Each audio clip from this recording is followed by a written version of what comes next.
Assalamualaikum warahmatullahi wabarakatuh. Alhamdulillahi rabbil alamin.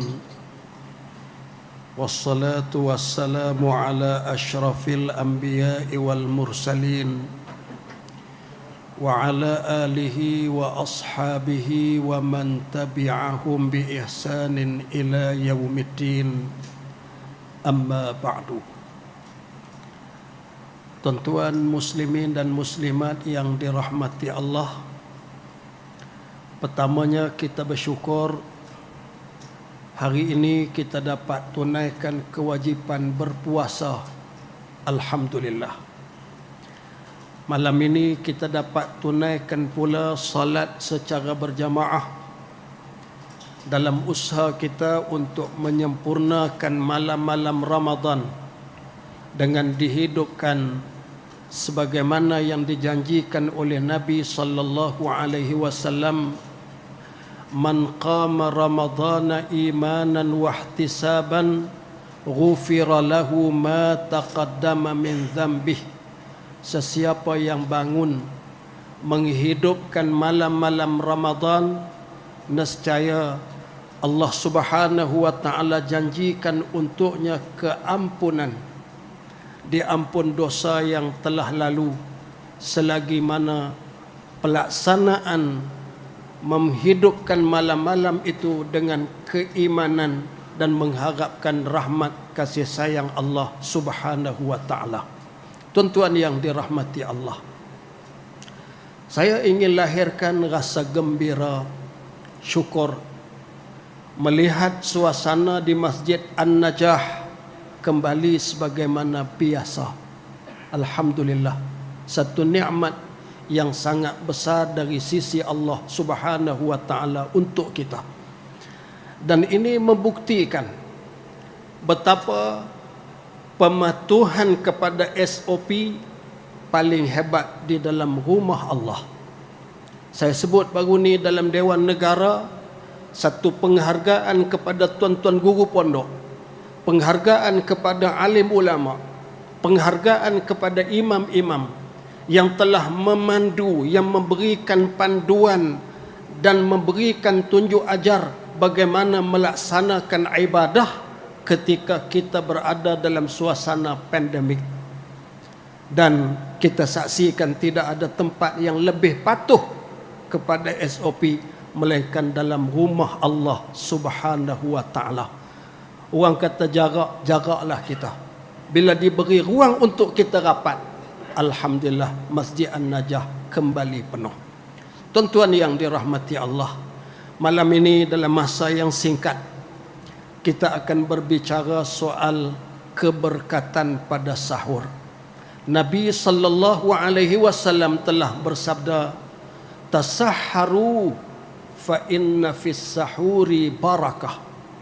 Kata Nabi, bersahurlah, bangun dan makan sahurlah, sesungguhnya pada sahur itu ada keberkatan.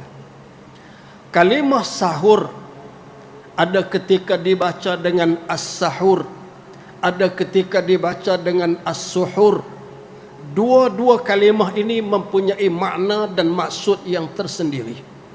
As-sahur membawa maksud makan. Makanan itu, makanan dan minuman. Sementara as-suhur membawa maksud perbuatan. Tapi kita kedah mudah dia panggil sok. Jadi tak timbul sangat sahur, tak timbul sangat suhur, yang timbul ialah makan sok. Yang penting kita buat apa yang dianjurkan oleh Nabi sallallahu alaihi wasallam. Bila sebut tuan-tuan sahur itu padanya keberkatan. Apakah keberkatan yang ada pada sahur? Di sana alim ulama telah membahaskan hadis-hadis Nabi sallallahu alaihi wasallam yang sangat banyak berkaitan dengan sahur. Ada yang membicarakan soal masa. Ada hadis yang membicarakan soal waktu, membicarakan soal makanan, dan membicarakan soal minuman, dan membicarakan soal amalan pada waktu itu. Artinya tajuk sahur ini tajuk yang luas. Kalau nak dibincang, nak dibahas panjang. Cuma sebagai peringatan tazkirah, saya membawa satu dua pandangan. Di antaranya pandangan ulama Ibnu Daqiq al-Aid dan pandangan Imam Ibnu Hajar al-Asqalani telah menyebut bahawa keberkatan pada sahur, bila sebut sahur itu dijanjikan oleh Nabi padanya keberkatan yang pertama ialah mengikut sunnah Nabi sallallahu alaihi wasallam. Tuan-tuan bangun, makan, ingat itu adalah sunnah Nabi. Itulah keberkatan yang paling tinggi. Yang kedua ialah berbeza dengan ahlul kitab. Dulu di kalangan orang Yahudi, di kalangan ahlul kitab juga berpuasa, di mana mereka berpuasa tanpa sahur. Maka Nabi sallallahu alaihi wasallam anjurkan kepada para sahabat dalam setiap amalan yang dilakukan, biarlah berbeza, jangan serupa dengan orang-orang Yahudi. Sebab tu kiblat, bila Nabi sampai di Madinah, sembahyang menghadap Baitul Maqdis, Nabi sangat mengharapkan supaya dipindahkan dari Baitul Maqdis ke Baitullahil Haram. Sebab apa? Kerana Baitul Maqdis adalah kiblat orang-orang Bani Israel, orang Yahudi secara khusus. Mereka mempermainkan Nabi sallallahu alaihi wasallam dengan menyebut Muhammad mendakwa membawa satu agama yang baru. Tapi sembahyang pun hadap kiblat kami, menyebabkan Nabi mengharapkan supaya berlaku perpindahan kiblat.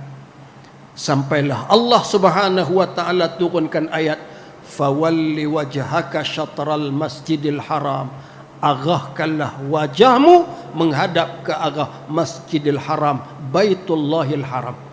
Itu berlaku di Madinah sesudah hijrah kira-kira 16 bulan Nabi sallallahu alaihi wasallam berada di Madinah.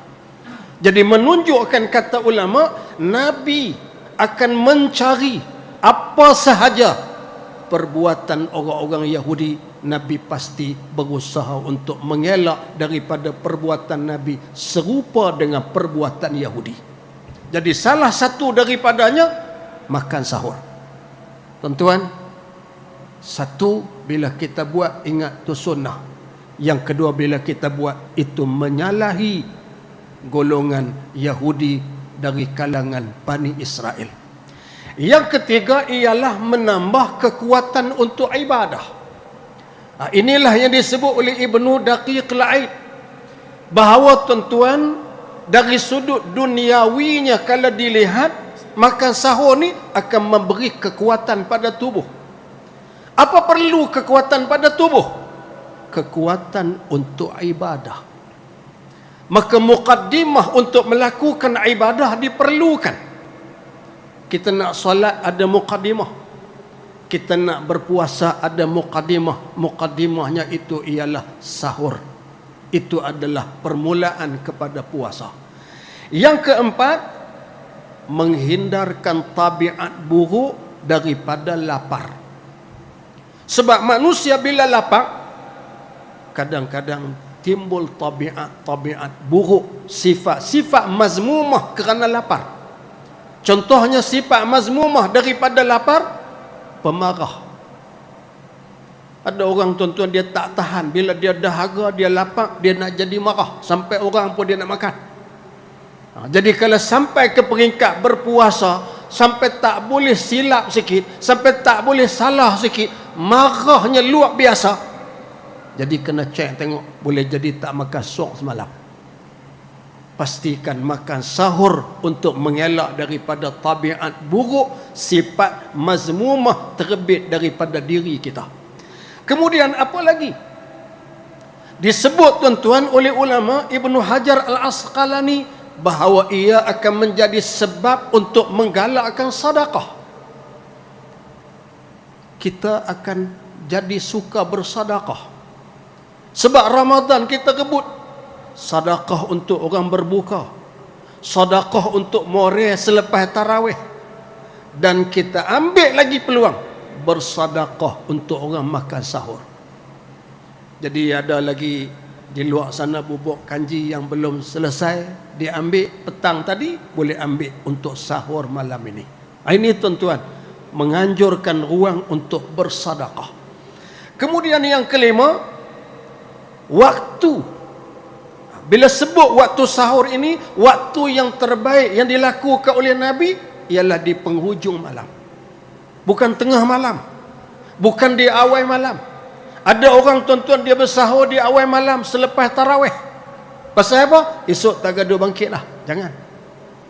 Kita meniru sunnah Nabi, sunnah para sahabat, sahurnya ialah di penghujung. Nabi kata sahabat berhenti bersahur, Nabi sempat membaca Quran kira-kira 50 ayat yang pendek-pendek. Itulah yang menyebabkan ada nilai ukuran yang diberikan sebelum subuh, ada waktu imsak kira-kira 10 minit. Jadi itu tuan-tuan masa yang terbaik. Sebelum 10 minit yang akhir itu masa yang terbaik untuk bersahur. Dan itulah masa yang terbaik untuk kita dekatkan diri dengan Allah Subhanahu wa taala, berada pada waktu yang mustajab. Maka inilah yang disebut oleh Imam Ibnu Hajar, zikir pada waktu yang mustajab. Boleh berzikir pada waktu sahur. Sebab tuan-tuan kita tengok, di antara ingatan-ingatan yang selalu diberikan kepada kita, bila bangun, bangkit pada waktu sahur, kalau boleh sebelum makan, salatlah 2 rakaat. Orang hak boleh jaga lagi awal, ambillah peluang pada waktu itu untuk berzikir. Apa zikir yang paling baik? Yang paling baik tuan-tuan ialah beristighfar. Nabi SAW telah menceritakan perihal bagaimana bila dunia penuh dengan maksiat, Allah Subhanahu wa taala bercadang untuk menurunkan azab kepada penduduk dunia. Melalui satu hadis kursi, Allah Ta'ala menyebut, laqad hamamtu ala ahli al-ardi azabah. Aku bercadang untuk turun azab kepada penduduk bumi. Tapi Allah tangguhkan azab itu kerana apa? Laulam aral musabbihin. Allah melihat ada lagi manusia yang bertasbih. Satu. Tuan-tuan, tasbih yang kita baca bukan perkara kecil. Tasbih adalah penyelamat muka bumi daripada dibinasa Allah. Yang kedua, wal mustaghfirina bil ashar. Penyelamat muka bumi Allah daripada Allah binasakan ialah mereka yang boleh beristighfar pada waktu sahur. Sebab tu tuan-tuan, yang ada ruang, ada peluang bangun sahur di samping makan itu berkat, masa itu berkat, perbuatan bangun itu berkat. Dapat pula peluang beristighfar pada waktu yang sangat mustajab. Itu penyelamat daripada bumi dibinasa ke Allah. Dan satu lagi penyelamat daripada bumi dibinasa ke Allah ialah Allah melihat ada lagi manusia yang wal muammirina li buyuti, mereka yang mengimarah rumah-rumah aku. Ni yang menghidupkan malam-malam Ramadan, yang memenuhkan masjid-masjid, yang mengimarahkan rumah-rumah Allah. Ini menjadi satu lagi sebab diselamatkan muka bumi ini daripada diazab Allah Subhanahu wa taala. Kemudian tuan-tuan, Ibnu Hajar menyebut lagi yang ketujuh, keberkatan yang ada pada waktu sahur ialah memberi peluang kepada orang yang belum niat berpuasa untuk niat berpuasa. Bahkan ada di kalangan ulama yang menyebut bahawa dengan kita bangun sahur itu, bangun sahur, makan sahur, pasal apa makan? Pasal nak puasa, maka itu sudah dikira memadai untuk niat berpuasa. Kemudian yang ke-8, ini adalah satu kesempatan yang baik untuk membolehkan kita salat subuh secara berjamaah. Tuan-tuan, hari-hari biasa kadang-kadang azan baru jaga. Tapi kerana bulan Ramadan nak berpuasa, nak pastikan ada tenaga untuk kita berpuasa, nak pastikan kita ikut jejak sunnah Nabi dalam kehidupan sepanjang Ramadan, kita bangkit untuk makan sahur. Bila tuan-tuan dah bangkit, dah bangun sampai waktu subuh, ini peluang yang sangat baik untuk kita hadir sembahyang subuh secara berjamaah.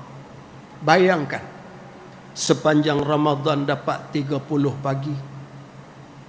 Tambah lagi tuan-tuan selepas itu 10 pagi lagi. Ada hadis Nabi sallallahu alaihi wasallam yang menyebut, sesiapa yang menunaikan salat subuh secara berjamaah mendapat takbiratul ihram yang pertama bersama dengan imam, selamat ia daripada api neraka Allah Subhanahu wa taala. Tapi bukan bermaksud dah lepas pagi 40 salam dengan kawan-kawan keluar daripada masjid, aku tekak pagi ni ya, lepas ni tak mai dah. Pasal apa? Aku dah selamat daripada api neraka. Bukan tuan-tuan. Tapi kebiasaan, satu-satu amalan bila kita buat 40 hari, 40 pagi, 40 kali, insya-Allah amalan itu akan menjadi darah daging untuk kita. Dan insya-Allah tuan-tuan, ia akan menjadi satu kebiasaan dalam hidup kita. Mudah-mudahan kebiasaan itu menyebabkan dibawa sepanjang hayat sampai akhir hayat kita. Tuan-tuan yang dirahmati Allah, Ramadan bulan yang penuh dengan keberkatan. Pada sahur ada keberkatan. Jangan lepaskan peluang, walaupun bangkit untuk makan, tapi nilainya sangat tinggi di sisi Allah Subhanahu wa taala. Rebutlah peluang menyahut seruan Nabi sallallahu alaihi wasallam, sehingga Nabi menyebut tuan-tuan dalam ingat-ingatannya, kata Nabi, tasahharu walau bi jur'ati ma'in. Bersahurlah walaupun hanya segelas air. Kemudian Nabi sebut lagi, yarhamullahul mutasahhirin.